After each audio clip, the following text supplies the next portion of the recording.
যে 2 পয়সার ছোট মনের লোক এসে খেলা করে চলে যায়। তুমিও অবশ্যই কিছু না কিছু, তোমারও মাঝে অনেক ট্যালেন্ট আছে। কারণ উপরে যিনি বসে আছেন তিনি তোমাকে বেকার তৈরি করেননি। আর নিজের লাইফের উপরে কখনো রাগ করো না। কে জানে, তোমার মতো লাইফ হাজারো মানুষের স্বপ্ন আছে। বিশ্বাস হচ্ছে না? রাস্তায় বেরিয়ে দেখো, দেখতে পাবে। মানুষের মন এমন একটা জিনিস, কষ্ট পাওয়ার পরে পাথরের থেকেও বেশি শক্ত হতে পারে। সুতরাং একা থাকেই ভালো, কারণ যার কাছে তোমার মূল্য নেই তার সাথে কী লাভ। সৃষ্টিকর্তা বলেছেন, তুমি ঘুমানোর আগে সবাইকে ক্ষমা করে দিও, আর আমি তোমাকে ঘুম থেকে ওঠার আগে ক্ষমা করে দেব। জীবন এমন একটা বই যার লক্ষ লক্ষ পাতা হয়তো আপনি এখনো পড়েননি।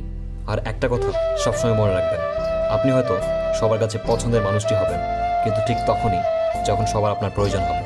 আমি কখনো হাতের তালুর দাগ দেখে বিশ্বাস করিনি, কারণ আমি জানতাম ভাগ্যের লেখাটাও Likey. Likey.